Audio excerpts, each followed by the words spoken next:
साड़ी पहनने वाली बहू।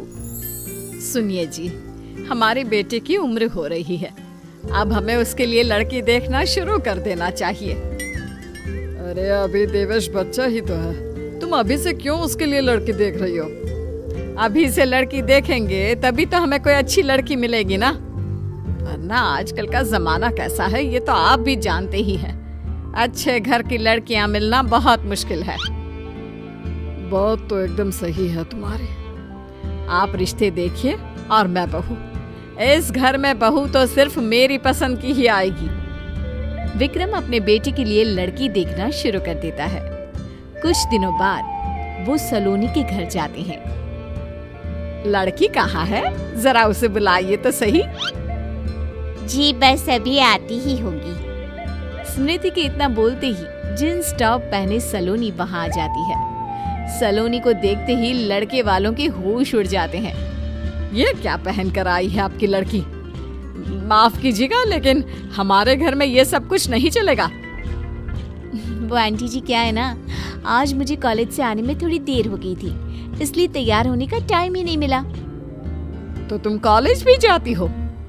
वैसे कितनी पढ़ी लिखी हो तुम? मैं अभी MBA की पढ़ाई कर रही हूँ। शादी के बाद क्या इरादा है तुम्हारा, जॉब या घर? जैसा आप कहो।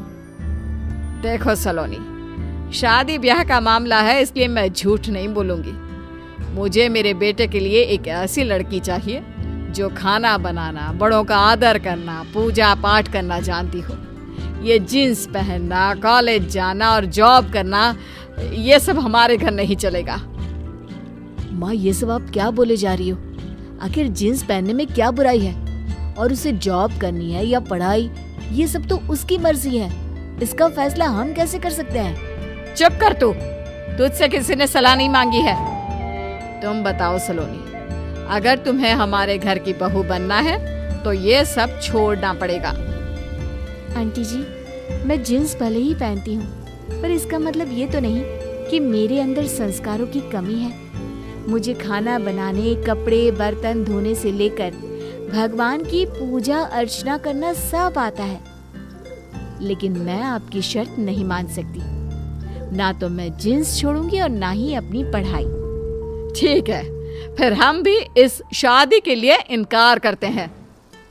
वृंदा, ये तुम क्या बोल रही हो? मैं ठीक ही तो बोल रही हूँ। मुझे सुशील और संस्कारी लड़की चाहिए। ऐसे आंखों में आंखें डालकर बात करने वाली लड़की हमारे घर की बहू नहीं बन सकती। ऐसे ही 2 महीने बीत जाते हैं, लेकिन वृंदा को ऐसी एक लड़की भी नहीं मिलती जो उसकी शर्तों पर शादी के लिए तैयार हो। वो जहाँ भी लड़की देखने जाती, उनसे ताउम्र साड़ी पहनने और घर का चूल्हा चौका करने की शर्त रख देती, जिसे सुनती ही हर लड़की इनकार कर देती। देखो वृंदा, बहुत मुश्किल से एक और रिश्ता आया है।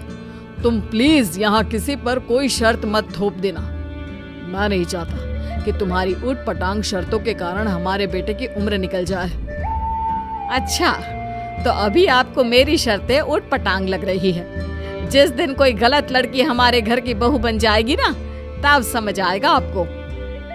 देवी जी, अगर आपका हो गया हो तो अब चले हम लड़की देखने। हाँ तो चलो ना, कौन मना कर रहा है। वृंदा और विक्रम अपने बेटे के संग लड़की देखने जाते हैं, जहाँ लड़की की माँ चारुलता उनका स्वागत करती है।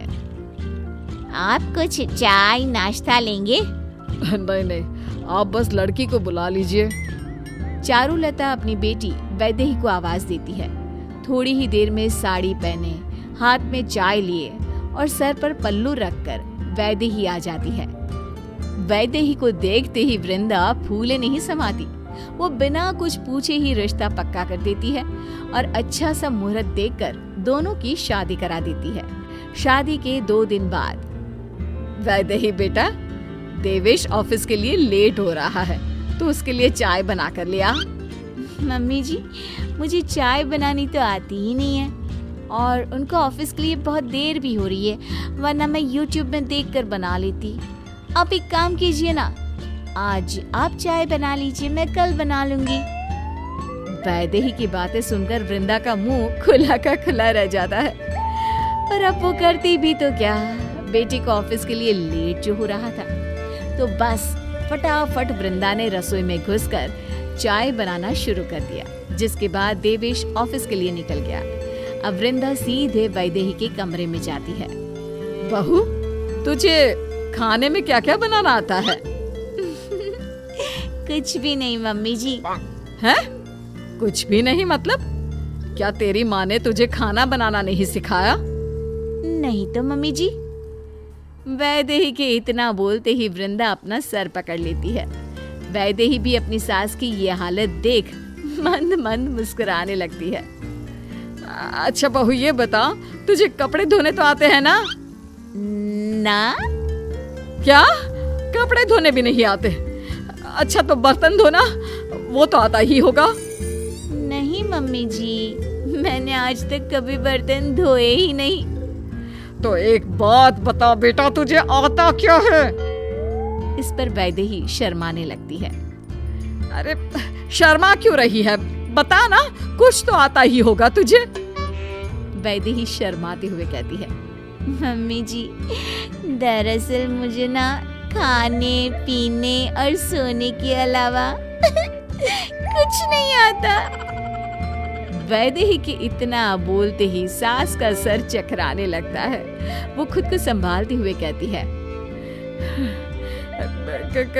कोई बात नहीं बहू, मैं हूं ना, मैं तुझे सब सिखा दूंगी। दिन बीतते जाते हैं, लेकिन वैदेही घर का एक काम भी नहीं सीख पाती। वृंदा भी अब उसे सिखाते सिखाते थक चुकी थी, इसलिए अब वो भी उससे काम करने को नहीं कहती। क्या हुआ वृंदा, इतने परेशान क्यों हो? अब क्या बताऊं आपको, सारा काम दिन रात बस मुझे ही करना पड़ता है। बहू को कुछ भी बोलती हूँ तो वो साफ इनकार कर देती है। अब बहू तो तुमने खुद ही पसंद की थी, तो भुगतो अब। इसीलिए कहता हूँ, पहनावा देखकर किसी इंसान को मत तोला करो। कितना समझाया था, लेकिन तुमने मेरी एक बात नहीं सुनी। अच्छा ठीक है, मानती हूँ सही बहू चुनने में मुझसे चूक हो गई। आप खुश? इतना कहकर वृंदा वहाँ से चली जाती है। एक दिन वृंदा से मिलने उसकी कुछ सहेलियां घर आती हैं, जिनमें से एक सहेली अपनी बहू को भी साथ लेकर आती है। अपनी सहेली की बहू को देख वृंदा के पैरों तले जमीन खिसक जाती है। तुम यहाँ?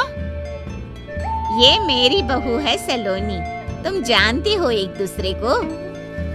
जी माँ जी, आंटी जी अपने बेटे का रिश्ता लेकर मेरे घर भी आई थी, लेकिन उन्होंने शर्त रखी थी कि वो मुझे अपने घर की बहू तभी बनाएंगी जब मैं अपनी पढ़ाई, जॉब और जींस पहनना सब छोड़ दूंगी। सलोनी की बातें सुनकर सभी दंग रह जाते हैं। इतने में सलोनी की सास कहती है, वैसे अच्छा ही हुआ जो तुम इसकी बहू नहीं बनी, वरना हमारा क्या होता। जानती हो वृंदा, मेरी बहू घर का सारा काम अकेले करती है, मुझे एक बर्तन तक उठाकर नहीं रखने देती। मैं तो सच में बहुत भाग्यशाली हूँ जो सलोनी मेरे घर की बहू बनी है। हीरा है हीरा मेरी बहू। अब वृंदा को अपने किए पर बहुत पछतावा होता है। उसे शैलजा से जलन भी होने लगती है, जिसके कारण वो अपनी बहू की झूठी तारीफों के पुल बांधना शुरू कर देती है। अगर तेरी बहू हीरा है तो मेरी बहू भी कोहिनूर है। जानते हो तुम लोग, मेरी बहू तो सुबह उठने से पहले ही मेरे हाथ में खाना ला कर दे देती है और मेरे बोलने से पहले ही घर का सारा काम खत्म कर देती है। ऐसी है मेरी बहू। जिस बहू की तू इतनी तारीफ कर रही है, जरा अब उससे मिलवा भी दे। हाँ, क्यों नहीं। वैदेही बेटा, जरा बाहर तो आना, मेरी कुछ फ्रेंड्स तुझसे मिलना चाहती है। वृंदा के कहते ही वैदेही सिर पर पल्लू रखकर बाहर आती है और सभी के पैर छूती है।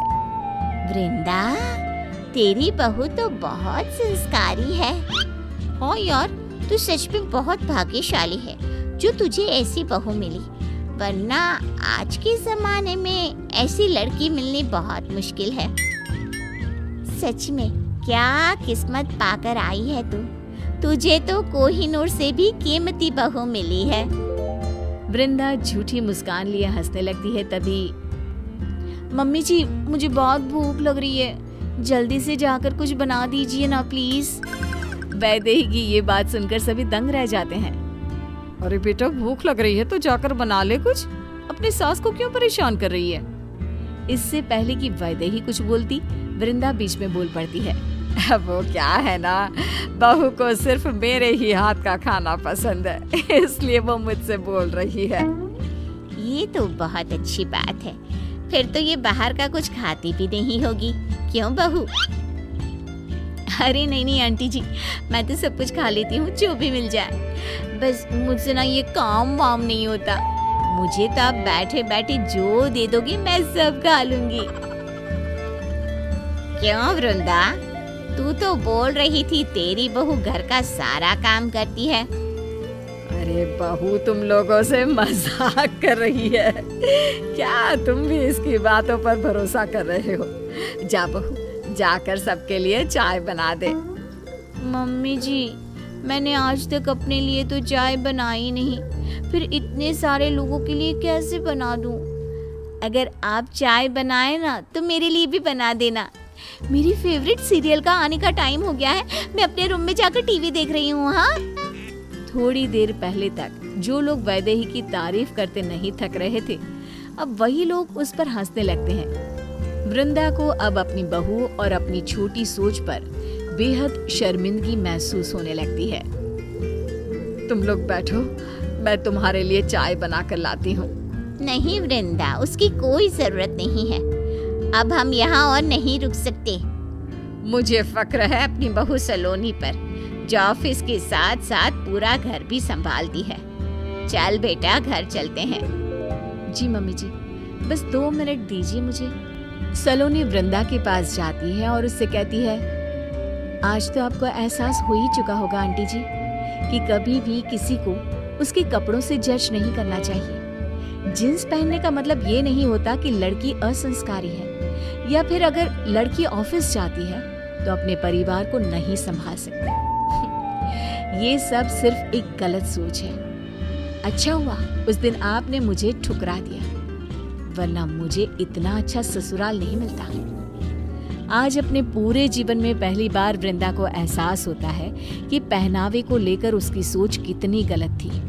कभी किसी के संस्कारों को उसके कपड़ों से तोलकर नहीं देखना चाहिए। कपड़े कभी किसी की काबिलियत और संस्कारों को बयान नहीं कर सकते।